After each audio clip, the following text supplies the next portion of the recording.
Hello everybody, it's me, the Hub Critic, and welcome to a new series on my channel. And this time I'm doing a Star Trek series, going on every single episode of Star Trek from back in the 60s to today, also including all the movies that came out, including the modern ones, and all of the originals. At the start of the series, I'll be covering the original series, which spanned for 3 seasons and consisted of around 70 or so episodes. So let's begin with the first unaired pilot, The Cage. At first, a bit of background before we start. I am new to Star Trek and I'll be giving my honest opinions and first thoughts on these episodes as I've never watched them before. I got into watching this show as a budding sci-fi fan, enjoying it in many forms before watching the show.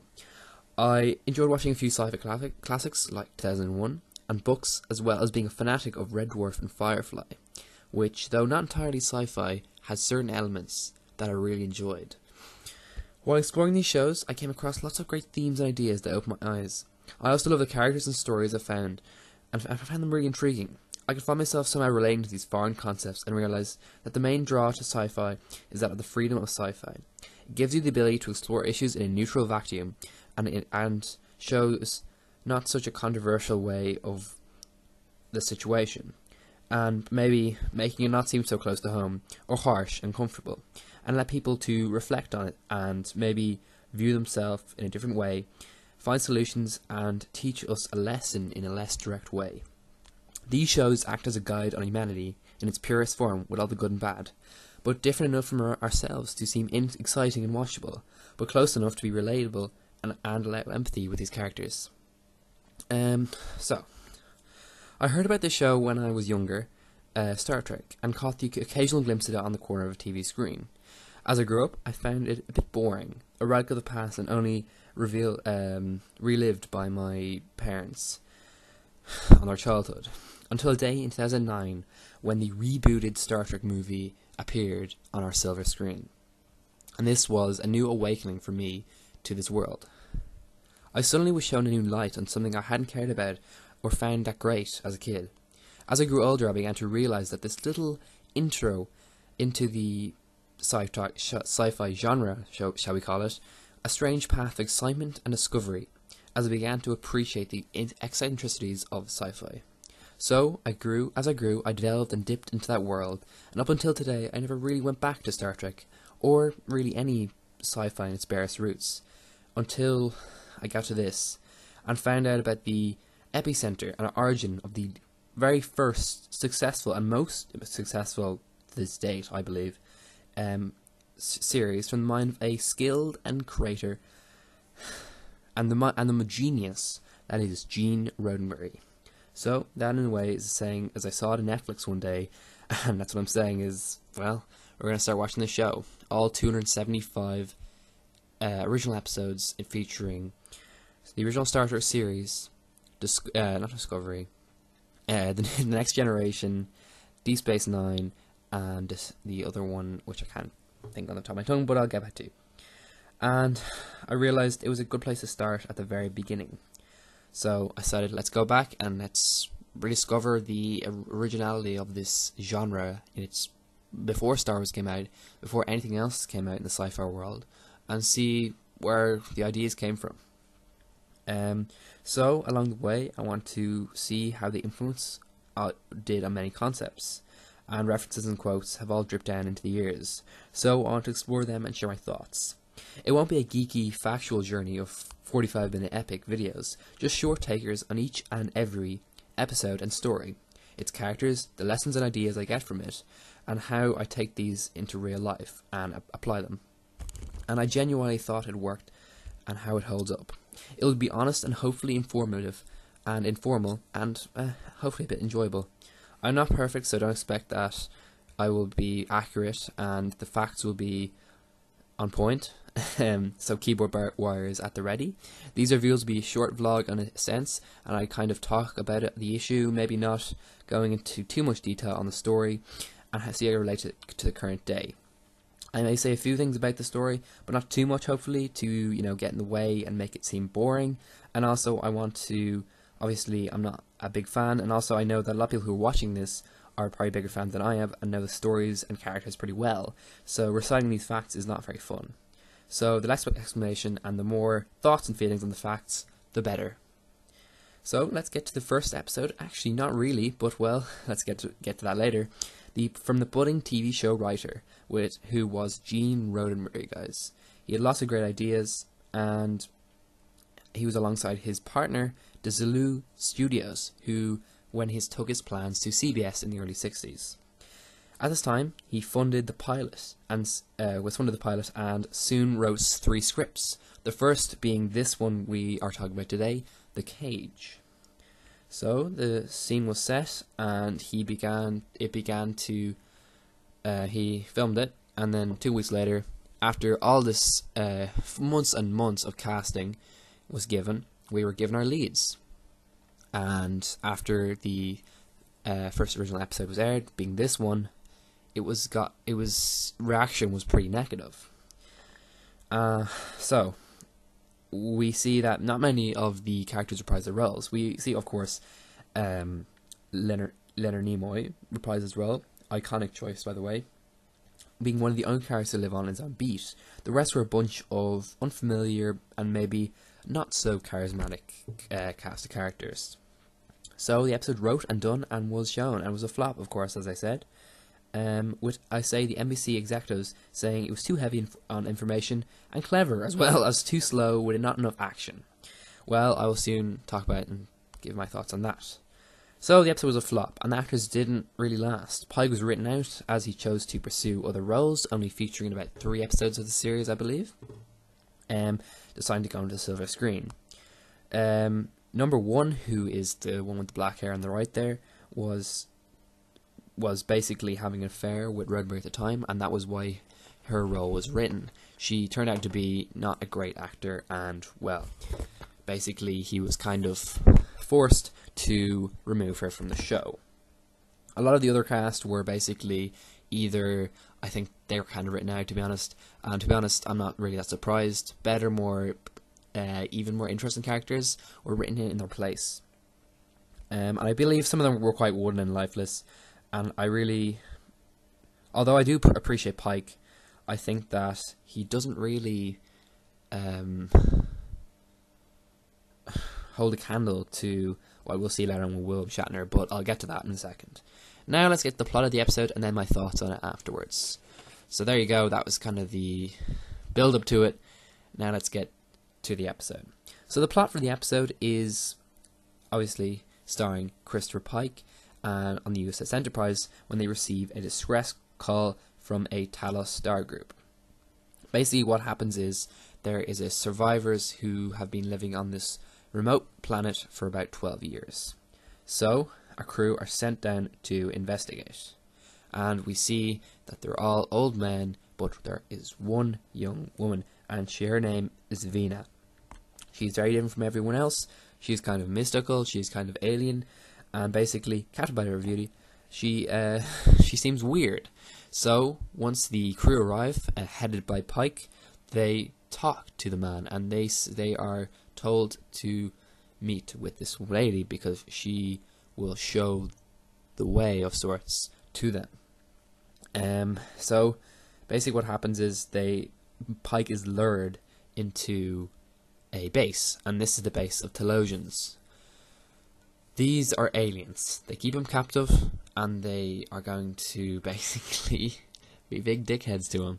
Yeah, they're going to keep him captive in a cage in a zoo, and it turns out that this woman is real, and that she is human, and that they're meant to be paired together, basically, to... So the Telosians, I must just preface on this in a sense, the Telosians are these beings that were at war, and they basically escaped underground into this little base area, right? And they've turned into these lazy creatures who...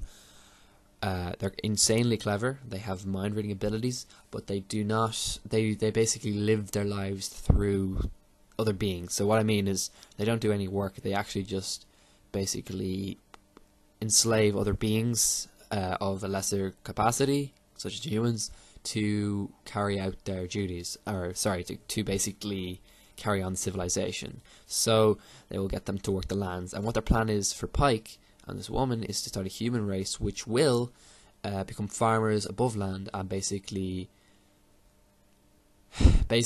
to keep carrying on civilization and to keep themselves alive. So they're basically enslaving them in the barest of sense. So the story continues on, and the crew on board Starfleet have to try and save them. And we see as this goes on, and we'll get into it. Okay, so basically, I could talk through the rest of the story, but basically, obviously, Pike survives. We all know that. I will get into some extra interesting my ideas, because I feel like it's better to go through that than to talk about it in the entire plot. There's just like a hint of the plot there. I won't actually go through the whole plot there, because that's kind of just like the synopsis of it.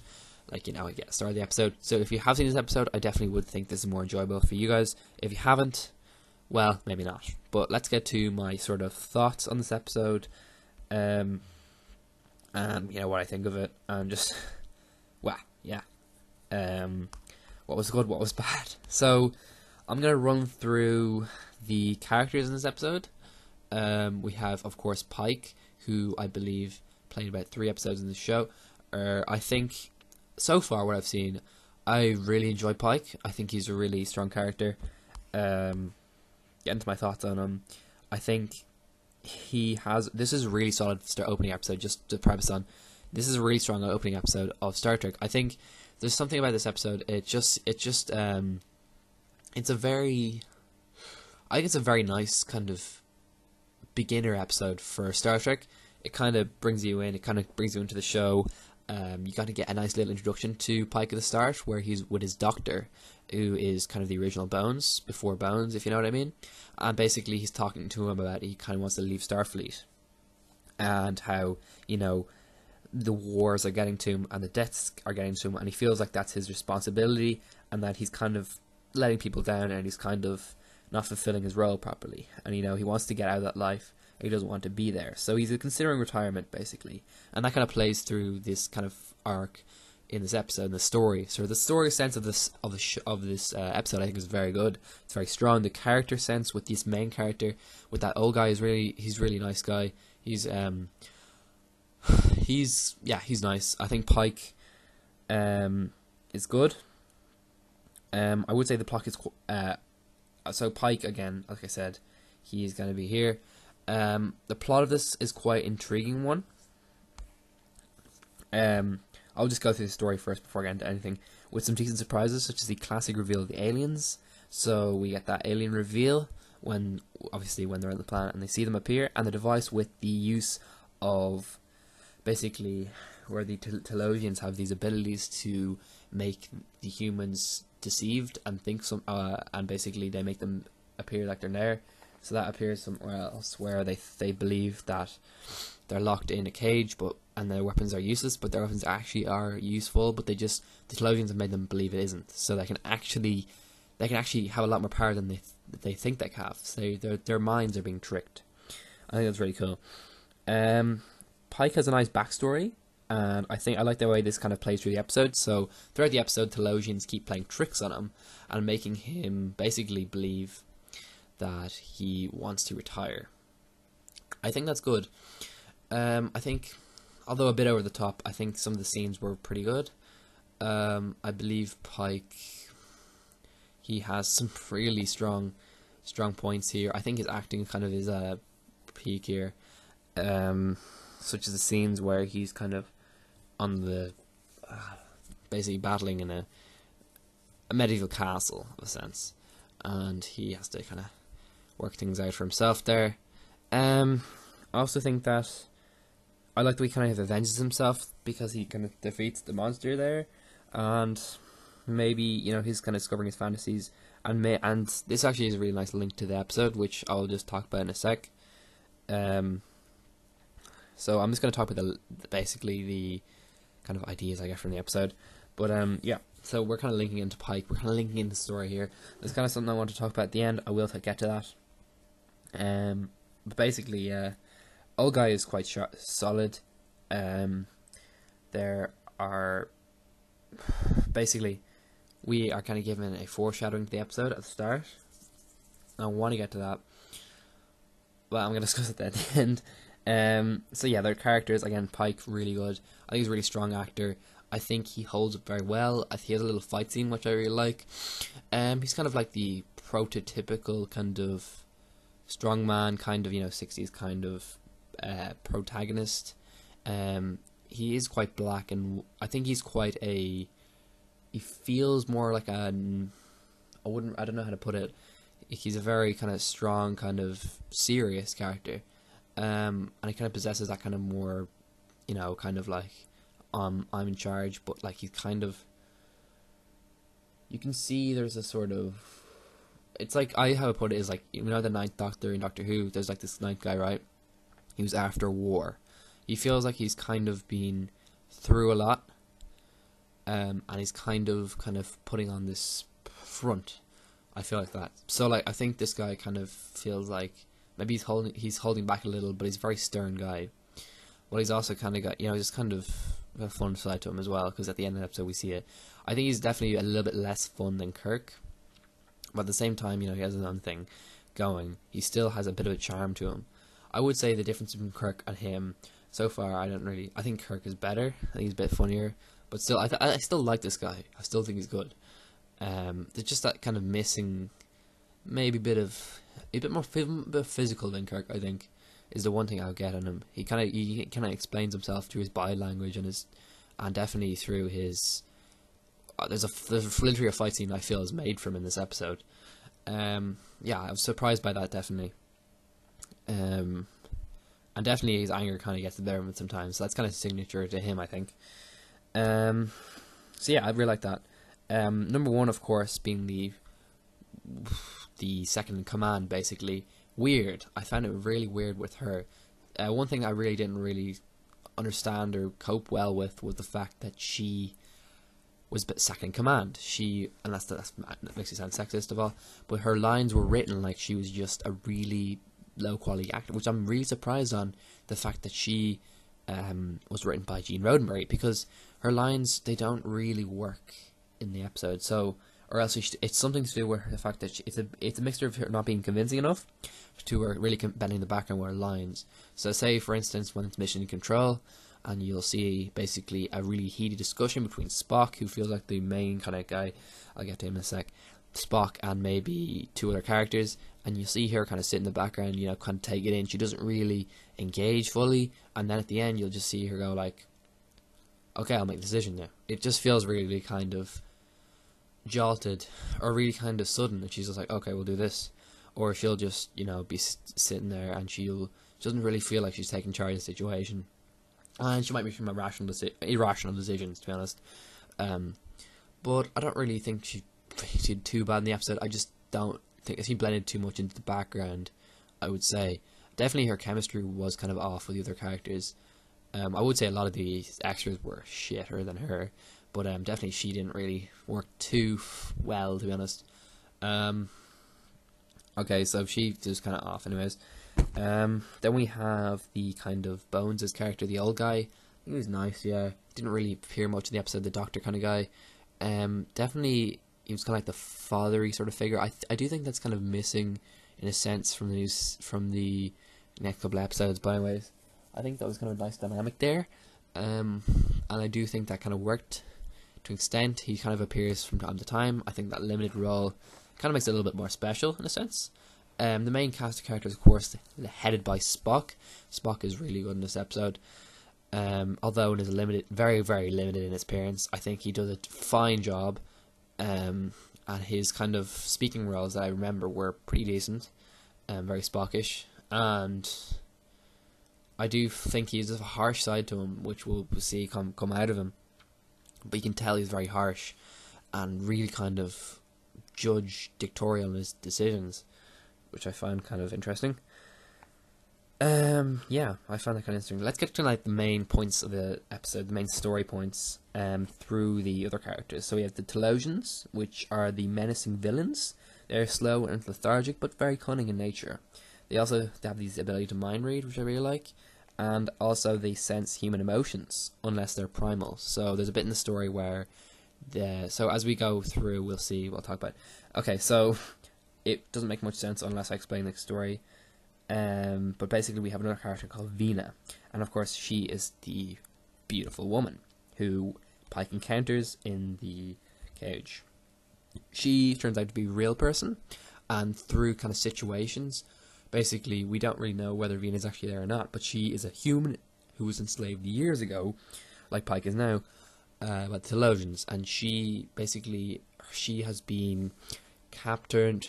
She was the only surviving member of the spaceship, and she's been captured and just kept for so long that basically her identity has been taken away from her. It's very depressing because she now kind of embodies where she's no longer really there in spirit. She's kind of turning into a Telosian, and she appears like she's kind of in a dreamlike state where she's just with Pike, but she's not there in real life. So she's kind of just in this dream world the whole episode, and she kind of just appears occasionally just to talk to the main characters. She has some really good, really strong conversations. The best points of the episode nearly with Pike, and you can tell they just have really good chemistry there. It works so well, to be honest. And she basically just discussed the fact that what the Telosians are doing is wrong, all this sort of thing. How about the Telosians are bad people, and how basically they can use their primal instinct, their fear, their anger, to confuse and feint the Telosians, because they can't read. They're really I don't know, like this. Telosians have this kind of king in their armor, right? They can do all this, right? They can do all this mind reading and all this, but they can basically realize that he wants to escape, and he's trying to formulate his plan to get out, and he can't because he basically is read mind through. So he needs to kind of keep his thoughts to himself. He needs to just kind of not think and act basically on instinct, because that's the human way. And I think the fact is Telosians have evolved past that, and so being simple and basic is basically an advantage to him. And Telosians are just too complicated to understand the most simple things. So that's the irony there. Also, the other irony with the Telosians is the fact that they are trapped in their freedom. The fact that they have all the freedom in the world to do whatever they want. They decided, you know what, let's be lazy. They're kind of like these sickly little beings that don't have the ability to do for themselves what humans have. They've grown past humans. They're 3 times the brain capacity, but yet half the sense of humans, because they stay in their little caves and they don't do anything. They just stay in their caves. They have their TVs, they have all the technology that was left by their forefathers, their ancestors, and they just kept that. They've kept the food they have. They haven't really developed anything. They don't know how to. They've forgotten their past, and they're stuck here. And they have to manipulate other beings to do for them what they can't do themselves. So, for me, that's kind of an anagram, an allegory even for today's society. Even back in the 60s, a scarily kind of prediction for what could happen today to us. And that's the thing, you don't really think about it, but it could be a scary future for us where, basically humans become this sort of dominant creatures on the planet, which they already are, and that we use technology for our own being good, and it's just taking over our lives and it's doing everything for us. We don't need to do anything ourselves, and we're becoming, basically, technology is the brains now, and we don't need it anymore. And all we have to do is manipulate it, control it, and basically we have to do less work, and we're just becoming kind of, even in today's society where the TV is such a big thing, video games, internet, we're not engaging as much, we're not being physical enough, and we're not seeing people in real life, we're talking online, we're doing these things more and more often, and it's taking away the physical element of human beings. We're becoming, I think, in a sense, the word is from it, we're becoming these kind of bystanders who are looking on at life and not engaging. So I think the Telosians are very much a scary future, and I think Roddenberry had in mind that humans don't want to become this. Pike learns that. Pike also learns something about himself. The fact is, Pike learns that himself, at the start of the episode, he wanted to leave the life of Starfleet. He wanted to let go, right? But the thing is, right, he was talking to his doctor about it. His doctor was saying a few things to him as he was explaining the fact that he was scarred and wanted to leave and wanted to return to a simple life where he could be on his own, you know, and do his own thing. And I think it's a really clever sort of allegory in there, which I don't think a lot of people got, but it's the fact that, here it is, or is it now? The fact is that basically,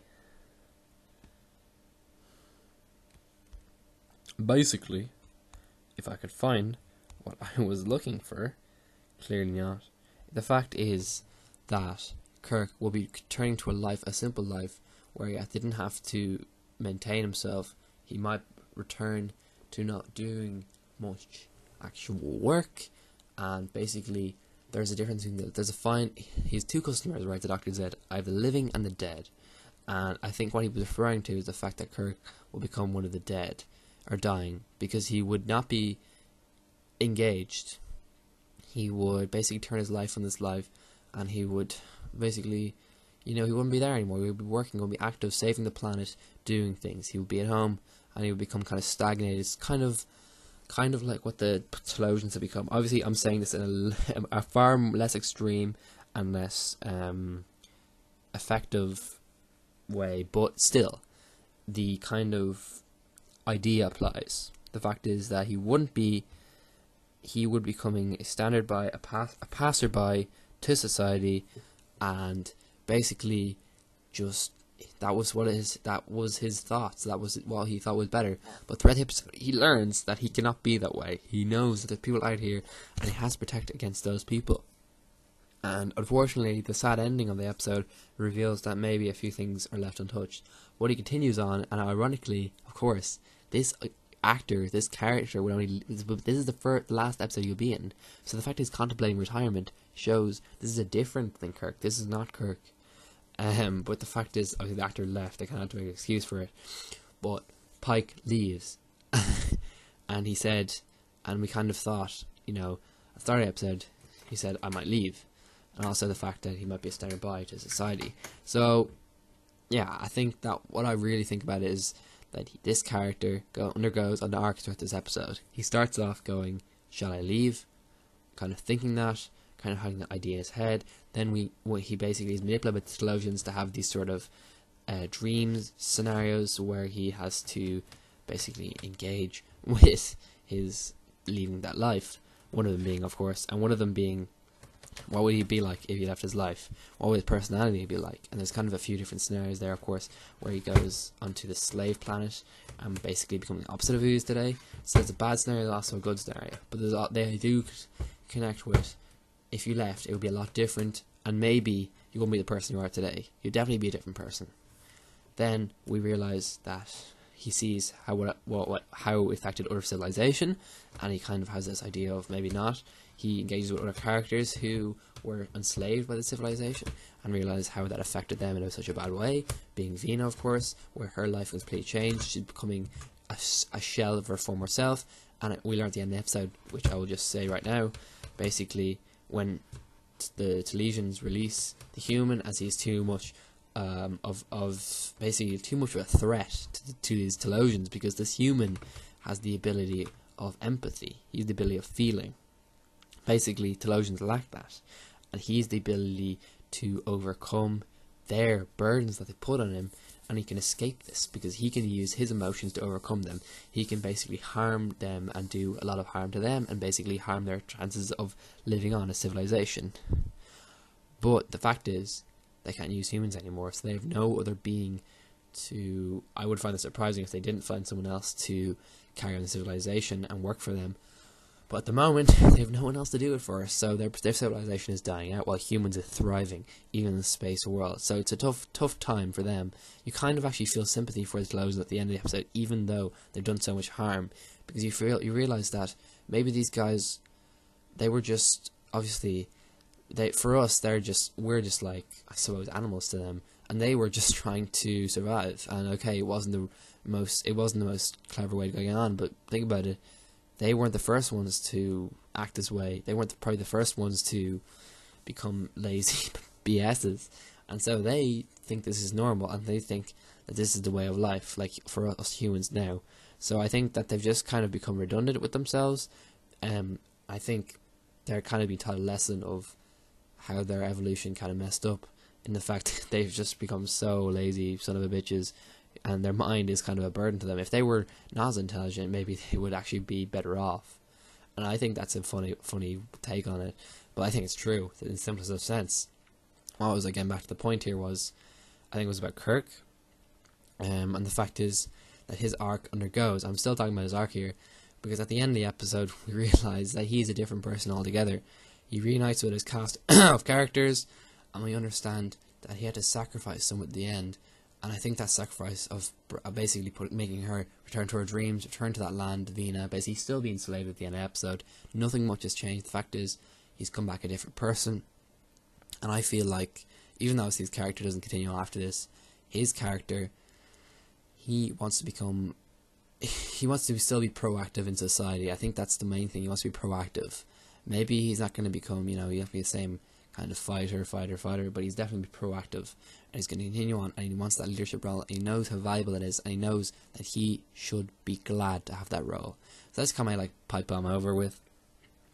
So yeah, I do find that important to understand that he really does have quite the role in this episode.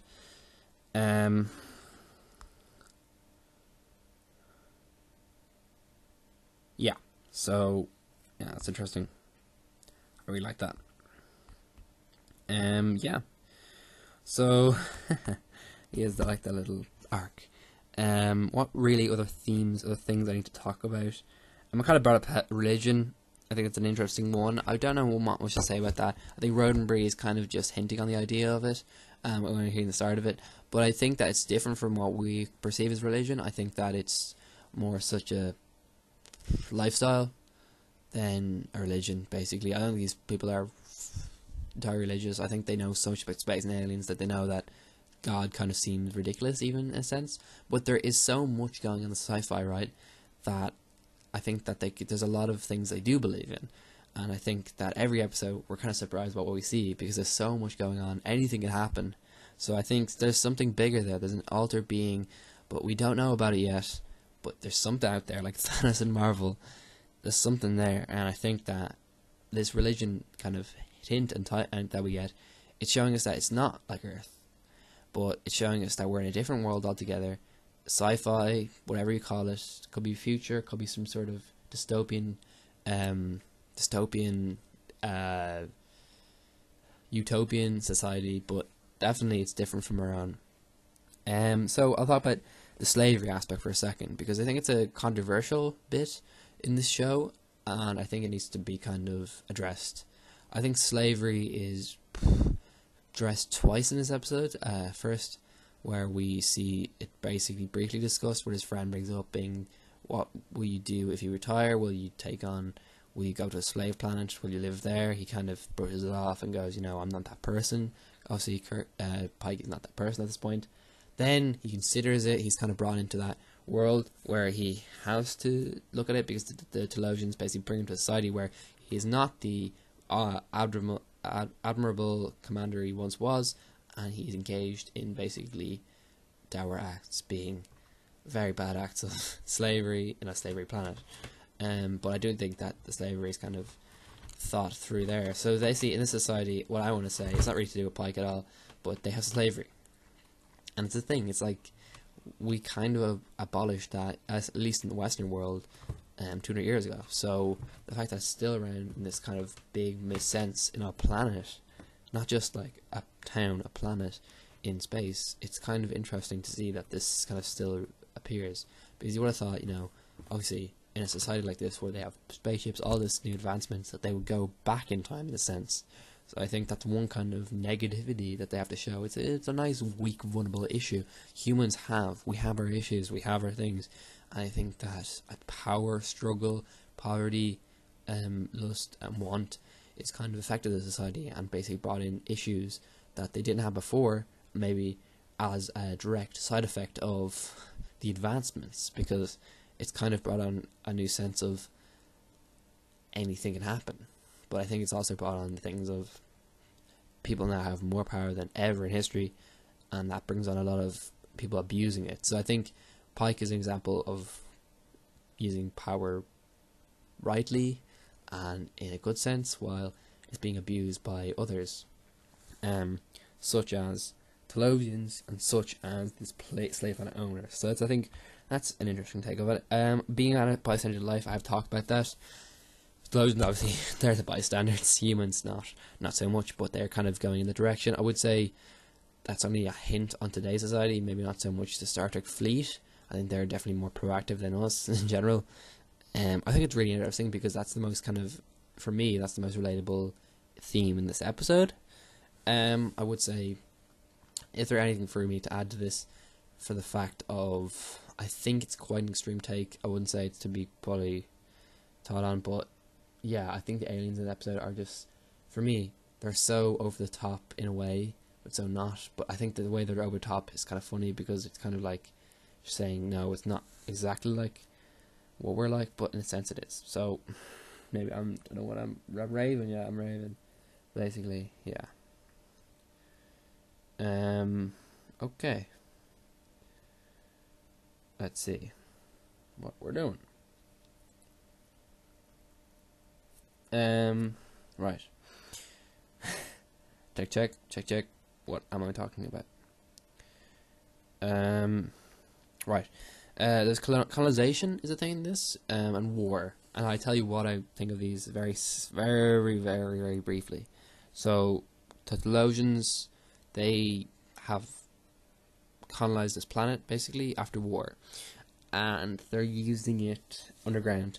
But basically, Star Trek picks up on this where the fleet visit lots of planets. A lot of them colonized, a lot of them like this.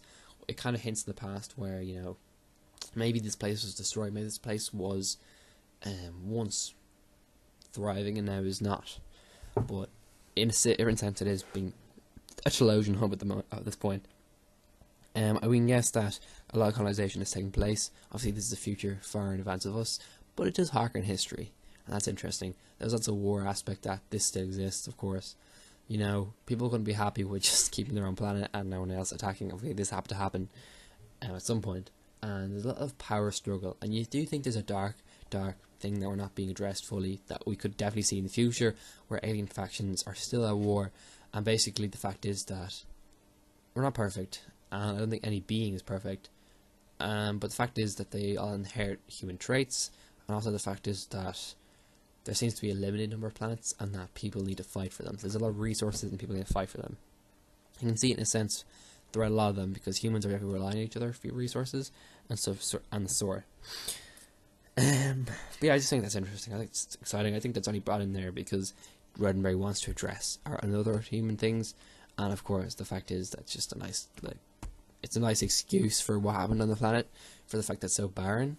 He could have just said, you know, it's not fit for habitation, but that's not the truth. So I like that idea. Evolution is a thing because obviously the Telosians are so advanced of our own, and I think it's an interesting one. Okay, so I'm gonna wrap this one up. I think this is a really fun episode. My final thoughts on it are: it's a solid intro to the series, really nice character introductions with a decent story ideas. I stress on story, not plot, and premise. The premise of the episode is really good, and the fact that we are introduced, as I kind of mentioned it so many times. I think the plot is quite intriguing. I wouldn't say the plot is airtight and kind of, you know, completely without holes. I'd say the positives are that it has some decent surprises, such as the classic reveal of the aliens and the device that we use. Pike has a nice, of course, backstory. Some of the holes of the episodes, and I've kind of addressed the positives, the fact that it's got really cool. The aliens I really think are cool. The main characters are Pike and Spock. I think that the Vina is pretty interesting. I think her chemistry works really well. I think the plot holes kind of start to wear away when we have the situation where the humans on board, basically when we start to get kind of halfway through the episode, where we kind of realize there's kind of a few questionable situations where you're like, why wouldn't the aliens basically clamp down on Pike? But I couldn't understand why they're not really going to go too harsh down on him, because they want him to want to be there, so they're kind of forcing him in that position. But I do think that the fact is that mind over matter sort of thing, where he can't say he shoots a hole in the glass and it actually explodes, man, he can't go through there, but he basically should be able to leave, right? But no, the aliens are convincing him otherwise. They'll make things appear so that he can't actually escape. But the thing is, he can still escape. It's just that his body won't let him. I think it's really interesting, but I think, for an extent, maybe I'm just being pessimistic on that whole, but would you be able to overcome that? I think I would be able to. But I can understand why they can't. And the fact is, when they get to surface, at the end of the episode, I think it was kind of an underwhelming finish. I think it was kind of, it was too neatly pulled together. I think this happens a lot with the episodes. They get so into the lore, so into the characters, and at the end you're just thinking, this is such a cop-out finish, because you have to remember these are all self-contained stories. They're all kind of their own thing, and they all, they have these kind of the alien of the week sort of thing. But I do find that it does come in a cop-out at the end of this one, definitely, because you do find the aliens, they were really well into, getting this guy. They've basically ended their civilization by getting rid of him. So I think that was stupid the way they just did that straight off the bat. And the fact is that the other crew, I would say, they need to come more into the story. They just didn't. I think that was just kind of bad. It's more of a self-contained look at Don't get me wrong, it wasn't bad, but the crew, you feel like they could have intervened better. I know it's a good team. We never really got that confrontation that I would have liked with the aliens. The aliens don't get a satisfying, either they're punished because of what we've done or they're not, because we don't see anything after that. But we have a lot of questions at the end of this episode, maybe even more than we had at the start, and only few of them are resolved, I think. And we are left in a situation where nothing really changes, so I would say that's a thing that happens in this episode. We do get resolved and we do get changes with him, but I don't think we get enough, conversation with the others to kind of fully flesh that out.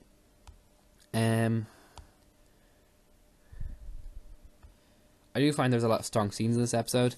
I think the aliens are superb. Again, they got quite a bit of lines.